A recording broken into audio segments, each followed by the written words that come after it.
லூக்கா 15க்கு வரும் பொழுது, லூக்கா 15வது அதிகாரத்துக்கு நீங்கள் வரும் பொழுது, அங்கே ஒரு அன்பான குடும்பத்தை நாங்கள் பார்க்கிறோம். அங்கே ஒரு வசதியான குடும்பத்தை பார்க்கிறோம். கட்டுப்பாடான குடும்பத்தை பார்க்கிறோம். அல்லேலூயா சொல்லுங்க. காண சொல்லுங்க. அல்லேலூயா சொல்லுங்க. அன்பான குடும்பம். இல்ல இல்ல, சவுண்ட் காணாது. என்ன சவுண்டா? ஆமென் சொல்லுங்க. அதே நேரம் வசதியான குடும்பம். ஆமென் சொல்லுங்க. அதே நேரம் கட்டுப்பாடான குடும்பம். அல்லேலூயா. அன்பு இருக்குது, வசதி இருக்குது, கட்டுப்பாடும் இருக்குது. ஒரு குடும்பம். லூக்கா 15:11 வாசிங்க. ஒரு அப்பா 2 ஆம்பளை பிள்ளைகள். தாயை பற்றி அங்கே சொல்லப்படவில்லை. ஒரு தகப்பன் 2 பிள்ளைகள். இதை ஆண்டவருடைய அன்புக்கு ஆதாரமாய் கர்த்தர் சொன்னார். ஆனா இன்றைக்கு நான் அதை எடுக்கவில்லை. ஒரு தகப்பன் 2 பிள்ளைகள் மிக சந்தோஷமாய் அன்பாக பாசத்தோடு, அது நிறைய ஆஸ்தி, நிறைய செல்வம் இருந்துச்சு. ஆகவே நல்ல வசதி, அவங்க வேலைக்காரர் கூட இருந்தாங்க. நல்ல வசதியாக அதே நேரம் தகப்பன் 2 பிள்ளைகளையும் நல்ல கட்டுப்பாட்டோட வளர்த்து வருகிறான். இந்த குடும்பத்தை போலத்தான் ஆண்டவர் எங்களுக்கும் நல்ல குடும்பத்தை தந்திருக்கிறார் என்று சொல்றவங்க மட்டும் கையை தட்டி ஆண்டவருக்கு நன்றி செலுத்திக் கொள்ளுங்க. இந்த கைதட்ட பார்த்தா என்ன மாதிரி இருக்கு சொல்லுங்க. ஐயோ பாஸ்டர்,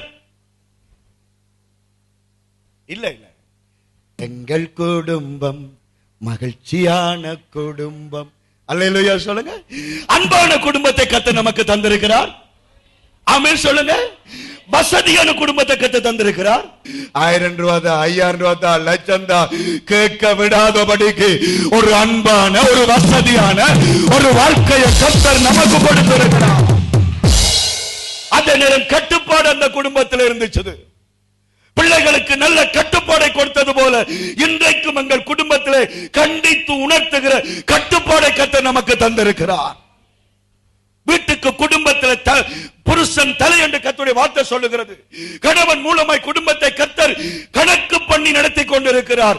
எங்கள் குடும்பம் அன்பான குடும்பம், எங்கள் குடும்பம் வசதியான குடும்பம், எங்கள் குடும்பம் கட்டுப்பாடான குடும்பம் என்று சொல்றவங்க மறுபடியும் ஆண்டவருக்கு கையை தட்டி இந்த வார்த்தைக்காக நன்றி செலுத்துங்க.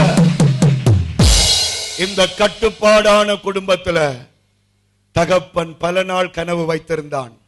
என்ன கனவு? என்ற 2 பிள்ளைகளுக்கும் இந்த ஆஸ்திகளை கொடுத்து இவங்களை நான் நல்லா வச்சிருக்க வேணும், இவனுடைய கல்யாணத்தை நான் நல்லா செய்ய வேணும், இவனுடைய எதிர்காலம் நல்லா இருக்க வேணும் என்று அந்த அப்பா அந்த 2 பிள்ளைகளையும் நல்ல ஒரு கனவு வச்சிருந்தார். அந்த கனவு எப்படி உடையுது? 3ஆம் வசனத்தை மறுபடியும் வாசிங்க. அப்பா பிள்ளையின் மேல பாசத்தை வைக்கிறான். அப்பா 2 பிள்ளைகள் மேலையும் கனவை வைக்கிறான். ஆனா சில நாளில என்ன நடக்குது? அந்த ஒரு பிள்ளை, 2வது பிள்ளை, அவனை கெட்ட குமாரன் என்று சொல்லுகிறோம். அந்த இளைய குமாரன் என்ன செய்கிறான்? அப்பா உன்னோட இருந்தது எனக்கு போதும், என்ற சொத்தை எனக்கு தா, எனக்கு பெற வேண்டிய பங்கை எனக்கு தா என்று அவன் கேட்கிறான். அல்லேலூயா சொல்லுங்க.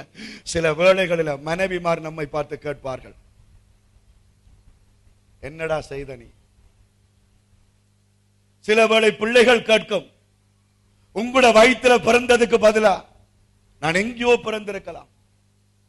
சில வேளைகளில் சிலர் பேசுகிற வார்த்தைகள் உள்ளத்தை உடைக்கும். உறவுகள் உடைப்பார்கள், விசுவாசிகள் உடைப்பார்கள், ஊழியர்கள் உடைப்பார்கள். சில வேளை பாசங்கள் நொறுங்கும், சில வேளை அன்புகள் முறிந்து போகும். தகப்பனின் பல நாள் கனவுல சில நாள் அவன் மண்ணள்ளி போட்டான். அவன் என்ன செய்கிறான்? எனக்கு இருக்கிறது தந்துவிடு, நான் போகிறேன். அப்பா என்ன செய்தார்? ஒன்றுமே செய்யவில்லை. தாங்க முடியாத வேதனை, தாங்க முடியாத கஷ்டம், ஆனால் கொடுத்து விட்டார்.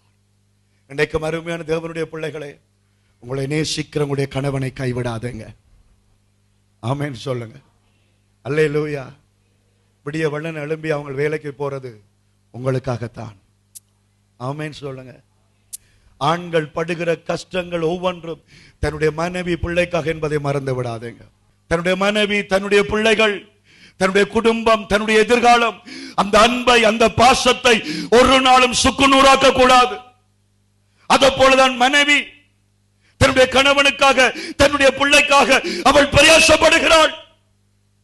அதே போலதான் பிள்ளைகள் தன்னுடைய தகப்பனுக்காக, தன்னுடைய தாய்க்காக தன்னுடைய ஜீவியத்தை கைவிடுகிறார்கள். ஆகவே இப்படிப்பட்ட உறவுகளில், இப்படிப்பட்ட பாசங்களில் மண்ணள்ளி போடாது என்று பரிசுத்த ஆவியானவர் இந்த காலை வேளையில் உன்னோடு இடைப்பட்டுக் கொண்டிருக்கிறார். அப்பா நேசித்தான், ஆனால் இளையகுமாரன் மண்ணள்ளி போட்டான். இளையகுமாரன் மண்ணள்ளி போட்டான். தேவனுடைய பிள்ளைகளே, தகப்பனுடைய அன்பு குறைந்து போனதில்லை. உடைய வாழ்க்கையில் ஒவ்வொன்றையும் ஒன்றை புரிஞ்சு கொள்ளுங்க. பொம்பளை பிள்ளைகளுக்கு பாசத்தை காட்ட தெரியும், ஆம்பளை பிள்ளைகளுக்கு பாசத்தை காட்ட தெரியாது. அதற்காக நான் பெற்ற ஆம்பளை பிள்ளை பாசத்துக்குரியவன் அல்லவென்று அல்ல. எனக்கு பிறந்த நாள் என்றால் என்னுடைய பொம்பளை பிள்ளைகள் எனக்கு டெக்கரேட் பண்ண தெரியும், எனக்கு ஏதாவது செய்ய தெரியும். ஆனா தியோக்கு தெரியாது. ஆனா தியோடைய பொறுத்தளவுல நான் என்ன நினைக்க வேண்டும், அவன் ஆம்பளை, அவனுக்கு அன்பு காட்ட தெரியாது. ஆனால் அவனுக்குள்ளே, அந்த இருதயத்துக்குள்ளே அப்பா எழுதப்பட்டிருக்கிறார். அத போலதான் உங்கள் ஒவ்வொருவருக்குள்ளே உங்களுடைய குடும்பங்கள் எழுதப்பட்டிருக்கிறது. ஆமென் சொல்லுங்க. ஒவ்வொரு மனைவியினுடைய இருதயத்துக்குள்ளேயும் கணவன் எழுதப்பட்டிருக்கிறான். ஒவ்வொரு கணவனுடைய இருதயத்துக்குள்ளேயும் மனைவி எழுதப்பட்டிருக்கிறாள். ஒவ்வொரு பெற்றோருடைய இருதயத்துக்குள்ளேயும் பிள்ளைகள் எழுதப்பட்டிருக்கிறார்கள். ஒவ்வொரு பிள்ளைகளுடைய இருதயத்திலையும் பெற்றோர்கள் எழுதப்பட்டிருக்கிறார்கள். இந்த அன்பு, இந்த பாசம் வெளியே வரவிட்டாலும் அந்த அன்பையும் அந்த பாசத்தையும் மண்ணள்ளி போடாதபடிக்கு ஒருவர் மேல ஒருவர் இந்த கிழமை சீர்படுத்துங்கள். கர்த்தர் உங்களோடு கூட இருப்பேன் என்று இந்த காலைவேளையில் உங்களுக்கு வாக்கு கொடுக்கிறார். கையை தட்டி அப்பாவுக்கு நன்றி செலுத்துங்க. எந்த அளவுக்கு சந்தோஷமா இருப்பது அவசியமோ அந்த அளவுக்கு உடைந்த உறவுகளை சரிப்படுத்துவதும் அவசியம். சிலர் கல்யாண நாளுக்கு பரிசு கொடுப்பார்கள், சிலர் பிறந்த நாளுக்கு பரிசு கொடுப்பார்கள். ஆனா சிலருக்கு கொடுக்க தெரியாது. சிலர் மனுஷிமார் எடுத்து கேட்பாங்க, சாப்பிடியான்னு கேட்பாங்க, சிலருக்கு கேட்க தெரியாது. ஒவ்வொருவரும் ஒவ்வொரு வித்தியாசம். ஆனால் அன்பு, உறவு, பாசம் என்பது எல்லாருக்கும் ஒரே மாதிரி தான் கர்த்தர் வைச்சிருக்கிறார். அதுதான் ஒரு தேவ பிள்ளைகளே, சில கணவன்மார் அப்படித்தான் உங்களில் அன்பு வச்சிருக்கிறாங்க. செல்ல நான் மட்டும்தான் ஆமென் சொல்றேன். அல்லேலூயா. சில கணவன்மார் அப்படித்தான் அன்பு வச்சிருக்கிறாங்க, காட்டி கொடுக்க மாட்டாங்க. சில மனைவிமார் அப்படித்தான் அன்பு வச்சிருக்கிறாங்க. சில பிள்ளைகள் அப்படித்தான் அன்பு வச்சிருக்கிறாங்க. மண்ணள்ளி போடாதுங்க, மண்ணள்ளி போடாதுங்க, மண்ணள்ளி போடாதுங்க. உறவுகள் சீர்படுத்தப்படட்டும், உறவுகள் கட்டப்படட்டும், உறவுகள் கட்டப்படட்டும். இந்த கெட்ட குமாரன் கொண்டு போய் என்ன செய்கிறான்? அந்த பணத்தை எல்லாம் செலவழிக்கிறதை நாங்கள் பார்க்கிறோம். அந்த பணத்தை எல்லாம் செலவழிக்க